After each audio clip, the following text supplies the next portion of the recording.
En 1971, un agricultor de cereal de 43 años llamado Harold Wexler salió caminando de un campo en la Nebraska rural y le dijo a su esposa que había perdido 4 horas. Esa es toda la historia, o eso parecía, pero Harold también volvió cambiado. Más callado, más delgado, con marcas en los antebrazos que ningún médico pudo explicar, y con un terror a dormir que lo acompañó hasta su muerte en 1994. Nunca buscó fama, nunca vendió su historia, presentó un solo informe ante un solo investigador y después guardó silencio. Ese silencio, he llegado a creerlo, es exactamente donde empieza la verdad. Quiero empezar con Harold Wexler, no porque su caso sea el más dramático, no lo es, sino porque es el más ordinario, y los casos ordinarios en este campo de investigación son los que tienden a sobrevivir al escrutinio. Era el 14 de agosto de 1971. Harold había estado caminando por el borde oriental de su propiedad, cerca del condado de Colfax, revisando el drenaje después de una semana de lluvias. Su esposa, Dorothy, lo esperaba de vuelta al mediodía. Regresó a las 4:17 de la tarde. No tenía ninguna explicación para el tiempo faltante. No estaba ebrio. No estaba desorientado de la manera en que uno esperaría tras una caída o un episodio médico. Estaba tranquilo, inquietantemente tranquilo. Dorothy lo describió después como un hombre al que acababan de decirle algo muy importante y que todavía estaba decidiendo qué hacer con esa información. En un plazo de 2 semanas, Harold empezó a presentar lo que su médico de familia, el Dr. Raymond Kessler, de Schuler, Nebraska, llamó presentaciones dermatológicas anómalas. 3 marcas paralelas en el antebrazo izquierdo, una depresión circular de aproximadamente 2 centímetros de diámetro en la cara interna de la muñeca derecha. Kessler dejó constancia de todo esto en el historial médico de Harold. Un historial que, debo mencionarlo, desapareció del archivo médico rural del condado de Colfax en algún momento entre 1989 y 1991. El archivo mismo fue reorganizado durante ese periodo. La explicación oficial para los expedientes faltantes fue un episodio de daño por agua en el sótano de almacenamiento. Un único episodio que consiguió afectar los registros de exactamente 3 pacientes. Todos ellos personas que habían reportado experiencias inusuales en el verano de 1971.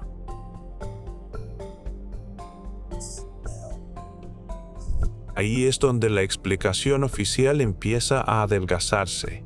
Harold terminó accediendo a hablar con una investigadora civil llamada Carol Ann Spatch, vinculada al Grupo de Investigación Fenomenológica del Medio Oeste, una organización pequeña y con pocos fondos que operó desde Omaha entre 1968 y 1983. Spatch grabó 4 sesiones con Harold entre noviembre de 1971 y marzo de 1972. En esas grabaciones, que he dedicado un tiempo considerable a revisar, Harold no habla de naves espaciales, no describe hombrecitos grises de ojos enormes como la cultura popular nos enseñaría después a esperar.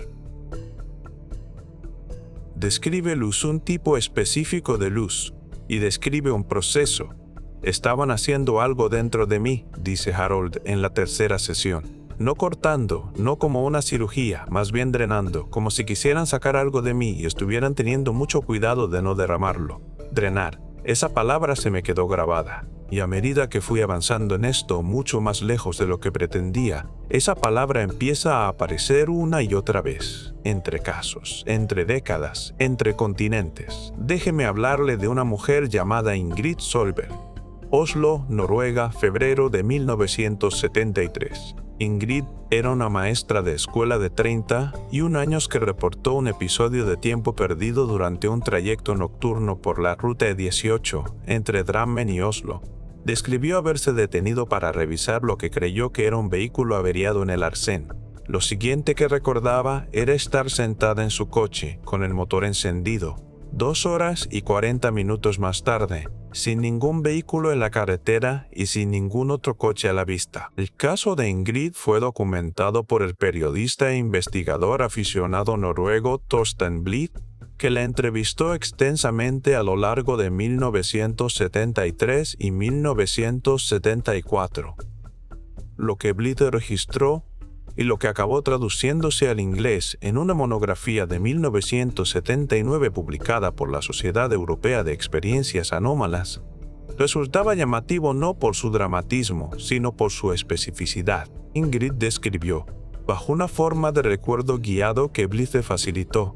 Y quiero ser claro en esto, no hipnosis, porque la cuestión de la hipnosis importa más adelante, una sensación que ella llamó un vaciado. Dijo que los seres con los que se encontró parecían interesados sobre todo en algo que ella producía, no sangre, fue explícita en eso, no tejido, algo que describió con dificultad como más cercano a la emoción, al sentimiento. Lo decía literalmente. Creía que lo estaban recolectando. En ese punto de mi investigación, archivé esto bajo sugestión y contaminación cultural. Dos testigos que describen metáforas parecidas no prueban nada. Las metáforas se comparten y el lenguaje es limitado. La gente recurre a las mismas palabras porque son las que hay disponibles, pero entonces encontré los relatos de Cali. Entre 1969 y 1977, un médico colombiano llamado Dr. Emilio Garza Méndez compiló lo que él llamaba en privado el registro de experiencias anómalas, recogido de pacientes y miembros de la comunidad en la ciudad de Cali y sus alrededores. Garza Méndez era, según todos los testimonios, un hombre racional. No creía en la hipótesis extraterrestre. Empezó su registro como un ejercicio sociológico, intentando documentar lo que él creía que era un fenómeno psicológico localizado, ligado al estrés social y a la inestabilidad política. Cerró el registro en 1977 y nunca lo publicó. Una copia del registro, 214 páginas manuscritas y encuadernadas, fue descubierta por un investigador llamado Felipe Oquendo en 2003. Guardada dentro de una caja de textos médicos donados a la biblioteca de la Universidad del Valle. Oquendo compartió fragmentos con una pequeña red de investigadores latinoamericanos de anomalías, y con el tiempo una traducción parcial llegó a un investigador con el que yo estaba en contacto en 2019. Lo que Garza Méndez encontró a lo largo de decenas de relatos separados recogidos durante casi una década, de personas que no tenían contacto entre sí, ni acceso a la literatura ovni norteamericana o europea, ni programas de televisión que sembraran la narrativa. Fue un patrón tan consistente que terminó por perturbarlo lo suficiente como para abandonar el proyecto por completo. Escribió en su última entrada, en noviembre de 1977, «No puedo explicar la uniformidad. No es posible que estas personas se estén copiando unas a otras, y sin embargo todas están describiendo la misma extracción. Sus sujetos describieron, con distintos niveles de articulación, un proceso mediante el cual algo que ellos identificaban como parte integral de su sentido del yo, no un órgano, no sangre, no ninguna sustancia física que pudieran nombrar, era retirado. Lo retiraban unos seres que parecían o bien indiferentes al proceso o bien activamente complacidos con él. Varios sujetos los describieron como decididos, eficientes, como si ya hubieran hecho eso muchas veces antes. Garza Méndez estaba intentando desmontar todo esto. No estaba recogiendo historias para confirmar una teoría. Era un escéptico reuniendo datos que se suponía que iban a evaporarse bajo el escrutinio, y en cambio se solidificaron. Una vez que se ve esa tensión, el registrador reticente, la uniformidad inconveniente, ya no se puede apartar la mirada. Carol Ansbach terminó sus entrevistas con Harold Wexler en marzo de 1972 y pasó los siguientes 18 meses, cotejando lo que había documentado contra cada expediente accesible que el Grupo de Investigación Fenomenológica del Medio Oeste había reunido desde 1968. En un memorando interno de 1974, del que tengo una fotocopia obtenida a través de un investigador que prefiere no ser nombrado, ella escribió lo siguiente: la consistencia de la narrativa de extracción no es explicable por transmisión cultural en estos casos. Los sujetos van desde un granjero de Nebraska hasta un trabajador postal de Kansas City o una maestra jubilada de Dubuque. Ninguno de ellos lee publicaciones OVNI. Ninguno de ellos tenía acceso a los estudios de Hynek en este momento. Lo que comparten no es un vocabulario tomado prestado de la ciencia ficción. Lo que comparten es la descripción de un procedimiento. Un procedimiento. Pagh presentó sus hallazgos en un encuentro de investigación a puerta cerrada en San Luis en enero de 1975, al que asistieron aproximadamente 30 investigadores civiles de todo el Medio Oeste, según 3 personas que estuvieron presentes y que hablaron conmigo por separado a lo largo de los últimos 4 años. La respuesta en la sala no fue de rechazo, fue de inquietud. Varios asistentes habían documentado patrones similares en sus propios archivos y todavía no habían llegado a articular lo que estaban viendo. El grupo de investigación fenomenológica del Medio Oeste se disolvió en 1983. La razón oficial que se dio en su momento fue agotamiento de fondos, pero el fundador del grupo, un ingeniero jubilado llamado Thomas Brown, concedió una breve entrevista a un periódico alternativo de Kansas City en 1985 en la que dijo, y aquí estoy parafraseando, que el grupo había hecho descubrimientos con los que no sabía qué hacer y que a varios miembros se les había recomendado enérgicamente por parte de terceros no identificados que interrumpieran su trabajo. Cuando le presionaron sobre quiénes eran esos terceros, Brown se negó a especificar. El entrevistador anotó que parecía genuinamente asustado. El periódico en cuestión, The Heartland Observer, dejó de publicarse en 1986. Sus archivos nunca fueron digitalizados. El silencio que rodea esta investigación no es pasivo.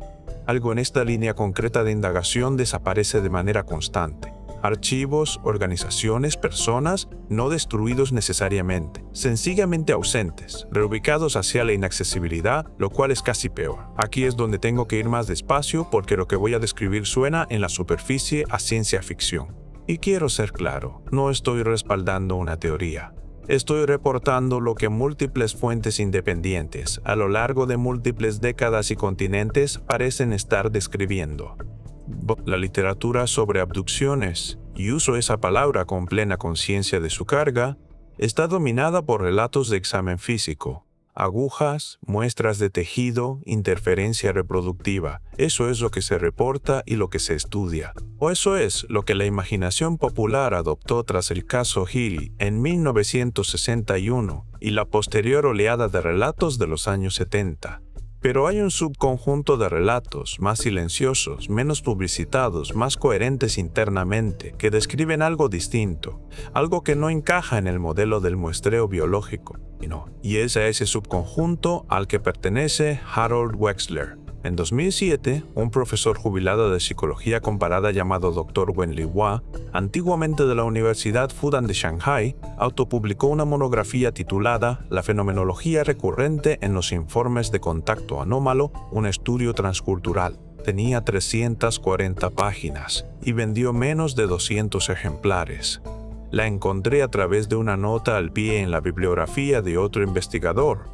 Pedí un ejemplar físico a una pequeña editorial de Hong Kong y lo leí a lo largo de una semana que solo puedo describir como profundamente incómoda. Lan de Hua había dedicado 15 años a recoger y clasificar relatos de contacto anómalo procedentes de fuentes chinas, japonesas, coreanas, filipinas y del sudeste asiático, la mayoría de las cuales nunca habían sido traducidas al inglés y por lo tanto nunca habían sido cotejadas con los relatos occidentales. Su conclusión, expuesta con toda claridad en su introducción, el fenómeno que se describe en estos relatos no es la extracción física de material biológico. Es la extracción de lo que los sujetos describen de manera consistente como su experiencia acumulada, su memoria, su historia emocional, su sentido de haber vivido. Li Hua propuso, de forma tentativa, cuidadosa, con todas las cautelas académicas apropiadas, que lo que aquellos seres parecían estar cosechando no era tejido ni material genético, sino algo más cercano a lo que podríamos llamar datos experienciales, la textura vivida de una conciencia humana, miedo, amor, duelo, alegría. No como metáforas, sino como recursos. ¿Es esto posible? No soy científico, no puedo evaluar esa afirmación. Pero sí puedo decirle lo que dicen los relatos, y dicen lo mismo de Nebraska a Oslo, de Cali a Shanghái, con variaciones tan menores que se leen como dialecto, no como contradicción. Condado de Loftis, Tennessee, octubre de 1974. Un hombre de 28 años llamado Gary Tuyok fue encontrado por su cuñado en un campo detrás de su propiedad, inconsciente y frío, aproximadamente a las 5 de la mañana. Su esposa había denunciado su desaparición la noche anterior. Fue hospitalizado en el Centro Médico Regional Ridgecrest y examinado por una doctora llamada Patricia Norwood. Las notas del examen de la doctora Norwood, presentadas al hospital el 19 de octubre de 1974, describían hallazgos que ella calificó de biológicamente anómalos y sin precedente en mi experiencia clínica. En concreto, los niveles de cortisol de Tuyok estaban en el suelo absoluto del rango medible. Su líquido cefalorraquídeo mostraba marcadores proteicos inusuales que Norwood no supo clasificar. Y este es el detalle que me detiene cada vez que vuelvo a este caso.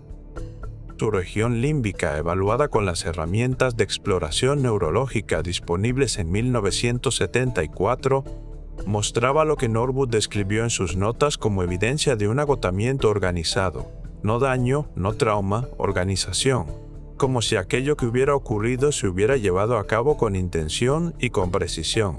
Tuyok se recuperó físicamente, le dieron el alta a los 6 días, pero su esposa Louise le contó a una investigadora local llamada Margaret Holloway en 1978 que Gary no era el mismo hombre que había entrado en aquel campo. Dijo que había perdido el acceso a recuerdos que antes tenía, no todos, y no de la manera que uno esperaría de una lesión cerebral, sino recuerdos concretos, recuerdos emocionales.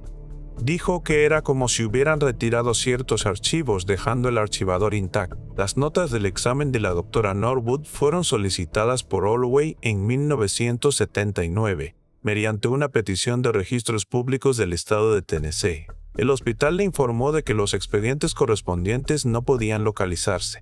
Una auxiliar administrativa le dijo, de manera informal, que los registros de aquella ala y de aquel periodo habían sido transferidos a unas instalaciones externas de almacenamiento en 1977. Las instalaciones, cuando Holloway las contactó, no tenían constancia de haberlos recibido. Este es el momento de mi investigación en el que dejé de llamar coincidencias a estas desapariciones, porque el patrón, la existencia de la documentación, su accesibilidad inicial y su posterior desaparición dentro de una ambigüedad administrativa, se repite con una precisión que empieza a parecer menos incompetencia burocrática y más un método. Quiero presentarle a algunas personas más. Akosua Mensah, vendedora de mercado de 45 años de Kumasi, Ghana. 1976, episodio de tiempo perdido durante una caminata entre aldeas. Documentado por un investigador de folclore ganés llamado Kwaku Asante, que estaba haciendo trabajo de campo sobre relatos tradicionales de encuentros y tropezó, en cierto modo contra su voluntad, con algo contemporáneo. Mensah describió a los seres como los que se llevaron la parte de ella que sostenía los rostros de sus hijos, no recuerdos en un sentido abstracto, recuerdos emocionales específicos. La sensación sentida de ellos, Pavel Dmitriev, ingeniero ferroviario soviético de 33 años. Sverdlovsk, Rusia, 1968. Su relato fue documentado internamente por un organismo de investigación soviético cuyo nombre se traduce aproximadamente como el Comité para los Fenómenos Atmosféricos Inexplicados. Un organismo cuya existencia fue negada hasta que un conjunto de documentos apareció en la apertura de un archivo de Moscú en 1994. Dmitriev describió, a través de su intérprete, en una sesión de 1969, un proceso de sifonar los años. Usó esa frase 3 veces. Los investigadores soviéticos anotaron en la transcripción de la sesión que Dmitriev parecía tener una dificultad genuina para acceder a recuerdos emocionales anteriores al suceso. Rosamond Chakrabarti, funcionaria civil jubilada de 52 años de Calcuta, India, 1981, documentada por la Sociedad Forteana de Investigación de Calcuta, una pequeña organización que operó entre 1975 y 1990.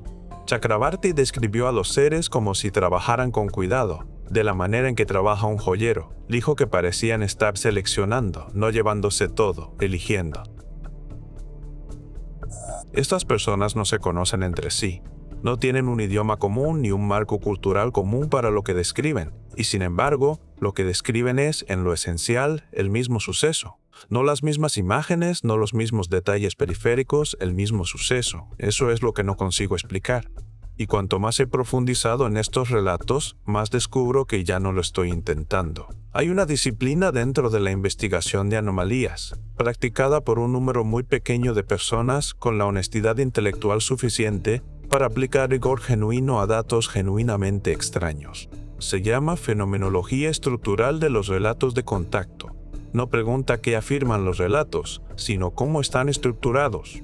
¿Qué enfatizan los testigos? ¿Qué omiten? ¿Y qué forma tienen sus silencios? Una investigadora llamada doctora Silvia Ortega, que ocupó un puesto en un instituto privado de investigación en Barcelona hasta su jubilación en 2012, dedicó 22 años a aplicar esta metodología a una base de datos de 847 relatos de contacto procedentes de 31 países. Sus hallazgos nunca fueron revisados por pares.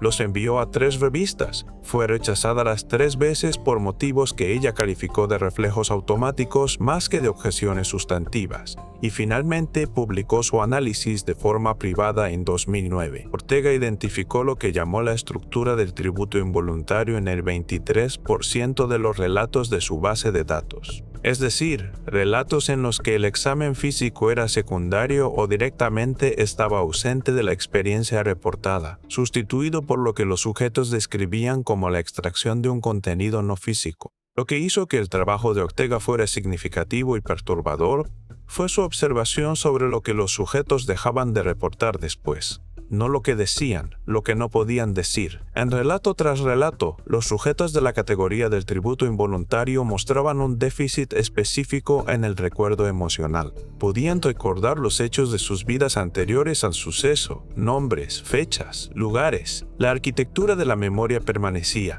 Pero el sentimiento de esos recuerdos, lo que Ortega llamaba la dimensión afectiva, estaba disminuido o ausente. Sabían que habían amado a personas, no podían sentir que las hubieran amado. Ortega describió esto como la biblioteca con los estantes vacíos.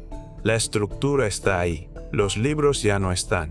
Y esto es lo que la hizo detenerse dentro de su propia investigación y perder varios meses en lo que describió como un periodo de pensamiento muy oscuro. Los sujetos no siempre sabían que faltaba algo. Algunos de ellos se sentían bien. Algunos incluso se sentían más ligeros, aliviados de algo que no sabían nombrar, lo cual plantea una pregunta que me resulta muy difícil de sostener. Si usted le retira algo a alguien de una manera que esa persona no llega a registrar del todo, de una manera que deja intacta su inteligencia funcional, de una manera que incluso podría malinterpretar cómo sentirse mejor, ¿no sería esa la cosecha perfecta? Quiero volver a Harold Wexler un momento, porque Harold era agricultor. Y la palabra que usó, drenar, es una palabra de agricultor. Es una palabra que designa un proceso gestionado y repetible, algo que uno no hace una sola vez, sino por temporadas, algo que tiene un rendimiento. No creo que sea accidental que la metáfora agrícola aparezca en distintas formas a lo largo de los relatos. Ingrid Solberg dijo que los seres se movían igual que se cosecha, tomando lo que está maduro y dejando el resto. Rosamond Chakrabarty los comparó con recolectores que ya han hecho esto en muchos lugares antes de este lugar. Pavel Dmitriev dijo que trabajaban como si siguieran un calendario. ¿Son estas metáforas simplemente personas asustadas recurriendo a los marcos más familiares que tienen para una extracción organizada? Es posible, probable incluso. Pero quiero preguntar, ¿y si las metáforas son exactas? Si lo que estamos describiendo aquí no es una abducción en el sentido de estudio o experimento, sino algo más cercano a una recolección de recursos, y si la experiencia emocional humana, el duelo, el anhelo, el miedo, el amor acumulados a lo largo de una vida, constituye algo de valor para una inteligencia que no entendemos, de maneras que no podemos medir actualmente. ¿Qué nos convierte eso en nosotros? No en sujetos, no en curiosidades, no en objetos de interés científico para una civilización más avanzada. En cultivos, quiero ser transparente respecto a algo. El registro probatorio de todo lo que he descrito es, en el mejor de los casos, parcial. Faltan documentos y los archivos están incompletos. Investigadores clave murieron sin transferir su trabajo. Organizaciones se disolvieron en circunstancias poco claras. Historiales médicos fueron transferidos a instalaciones que no tienen constancia de haberlos recibido. ¿Es esto compatible con una supresión deliberada a gran escala? Podría serlo. Es también compatible con la entropía ordinaria de una investigación civil mal financiada sobre un tema estigmatizado, llevada a cabo durante décadas en una era anterior a la preservación digital. Absolutamente. No sé cuál de las dos explicaciones es la correcta, y he aprendido a desconfiar de los investigadores de este campo que están seguros, o bien de que la evidencia demuestra afirmaciones extraordinarias, o bien de que no demuestra nada. La certeza en este territorio se parece a un fallo de atención. Lo que sí puedo decirle es qué es lo que falta y qué forma tiene esa ausencia.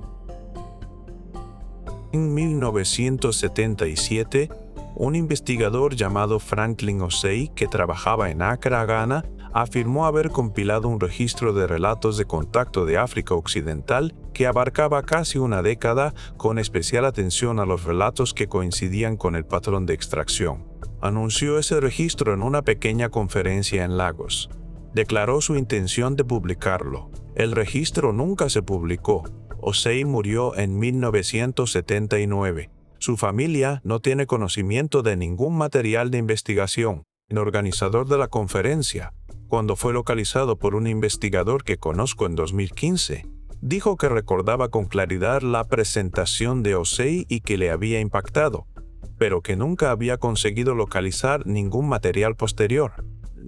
En 1982, una investigadora japonesa llamada Fumiko Tanabe, en un centro privado de investigación de Osaka, habría completado un estudio comparativo de relatos de contacto japoneses de los años 60 y 70, cotejados con casos estadounidenses y europeos. El estudio circuló en forma de borrador entre un grupo reducido de investigadores en Japón y aparece mencionado por su nombre en al menos 2 cartas de aquel periodo que he podido ver.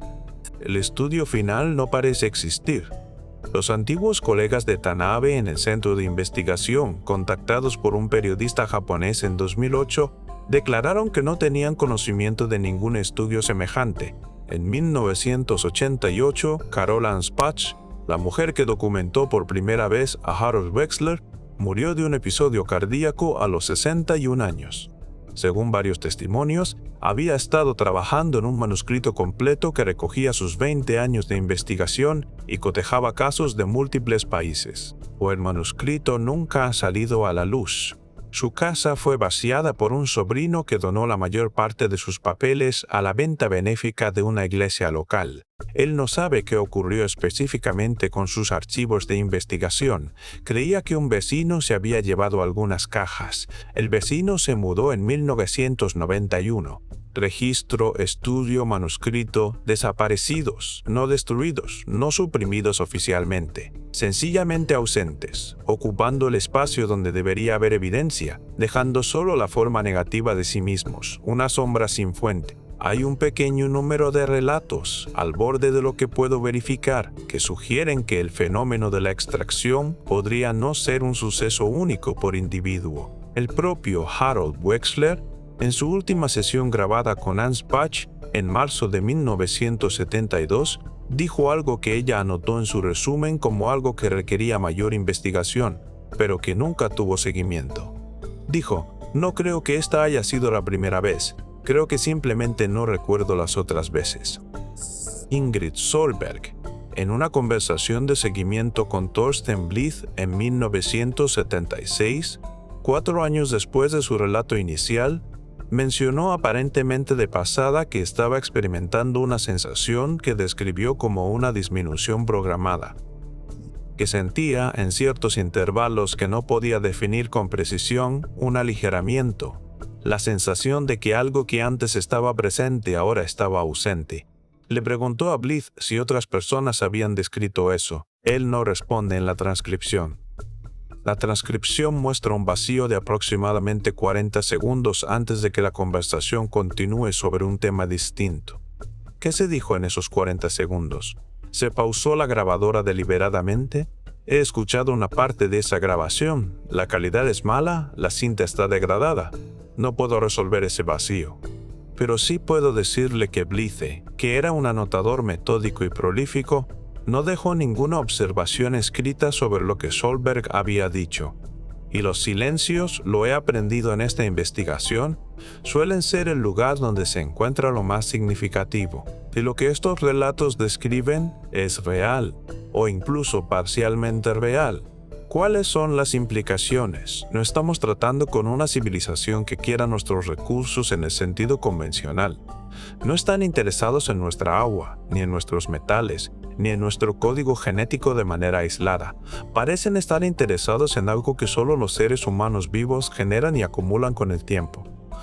La textura sentida de una conciencia que ha sufrido, y ha esperado, y ha amado, y ha perdido. Algo que quizá no puede fabricarse, algo que quizá solo puede cultivarse. Esto plantea una pregunta sobre escala temporal que me resulta genuinamente vertiginosa. ¿Cuánto tiempo lleva ocurriendo esto? Porque si hablamos de un recurso que requiere vidas humanas para acumularse, décadas de experiencia, capas de emoción, la profundidad que solo produce el tiempo, y si su recolección está organizada, calendarizada y en curso, entonces puede que no estemos hablando de algo que empezó en el siglo XX. Puede que ni siquiera empezara dentro de la historia registrada. Y si hemos sido, en algún sentido, gestionados durante mucho más tiempo del que podemos documentar, no esclavizados, no controlados abiertamente, simplemente cultivados, dejados para que nos desarrollemos, para que sintamos, para que acumulemos, y luego cosechados periódicamente de maneras que nos dejan funcionales y en gran medida inconscientes de ello. Quiero cerrar con Harold Wexler, porque ahí es donde empecé. Había estado hablando de los seres con los que se encontró, describiéndolos a su manera mesurada de agricultor. Y Spatch le preguntó si le habían parecido malévolos, si pretendían hacerle daño. Harold guardó silencio durante mucho tiempo, y entonces dijo, no creo que quisieran hacerme daño. Igual que yo no quiero hacerle daño a mi campo cuando recojo la cosecha. Simplemente estaban haciendo lo que hacen, del mismo modo en que yo hago lo que hago. Hizo una pausa otra vez. Y entonces dijo algo que Carol Anspach subrayó 3 veces en sus notas. Y en lo que yo he pensado casi todos los días desde que lo leí por primera vez. Lo que me inquietó no fue lo que se llevaron. Lo que me inquietó fue lo practicados que estaban. No sorprendidos por él. No estudiándolo con la curiosidad de un explorador que se encuentra con lo desconocido. Atravesando el encuentro con la eficiencia de un proceso ejecutado, no docenas de veces, sino miles, millones, quizá, ¿sobre cuánta gente? ¿A lo largo de cuántos siglos? Harold Wexler volvió a su granja después de aquellas 4 sesiones. Cultivó cereal durante 22 años más. Nunca habló públicamente de lo que le había ocurrido. Sus hijos, tuvo 3, dicen que sabían que algo había sucedido, pero que Harold había dejado claro que el tema estaba cerrado. Murió en abril de 1994, una muerte tranquila en la casa en la que había vivido toda su vida. Su hija Ruth me contó, en una conversación telefónica en 2021, que en sus últimas semanas, cuando Harold entraba y salía de la conciencia, no paraba de decir algo que ella no llegaba a entender del todo. Se acercó una vez y le pareció oírle decir, van a volver, no como una amenaza, ella fue clara en eso, no con miedo. Con una certeza que de algún modo era peor que el miedo. Quiero ser honesto sobre a qué he llegado, que no es una conclusión, sino un peso. Un peso de detalle acumulado que se niega a resolverse ni en una creencia cómoda, ni en un descarte cómodo. No sé si Harold Wexler se encontró con seres extraterrestres en un campo de Nebraska. No sé si el registro de Cali documentó un fenómeno real, un contagio psicológico o alguna tercera cosa para la que todavía no tenemos palabras. Lo que sí sé es que los relatos existen, que son consistentes de maneras que no deberían ser posibles, dadas las separaciones de cultura, de idioma y de tiempo, que la documentación que los rodea tiene la costumbre de desaparecer. Y sé que la cosa que se está describiendo, si es una cosa, si es real, No es lo que nos dijeron que buscáramos. Nos dijeron que buscáramos luces en el cielo, naves recuperadas, muestras biológicas, encubrimientos gubernamentales y programas militares, y quizá parte de eso sea real. Pero corriendo por debajo de todo eso, más silencioso, más antiguo y de algún modo más perturbador, está esta otra cosa, esta cosecha, esta retirada practicada, paciente y organizada de algo que llevamos dentro y que apenas comprendemos nosotros mismos. ¿Cuánto vale la experiencia emocional humana? ¿Cuánto valdría para una civilización con la tecnología necesaria para recolectarla? ¿Por qué la necesitaría? ¿Qué quiere sentir que no puede generar por sí misma? Son preguntas que no puedo responder, pero creo que son las preguntas correctas. Creo que son las preguntas que, una vez formuladas, hacen que todo el paisaje de este asunto se vea distinto. Hacen que los avistamientos y las recuperaciones y las audiencias en el Congreso parezcan primer plano, mientras la historia real se mueve silenciosa al fondo. Mientras nosotros hemos estado mirando hacia arriba, hacia las luces, sin darnos cuenta de qué es lo que en realidad estamos aportando. Harold Wexler era agricultor. Entendía, mejor que la mayoría de nosotros, que uno no le pregunta al trigo qué opina de la cosecha. Uno simplemente espera a que madure y después vuelve.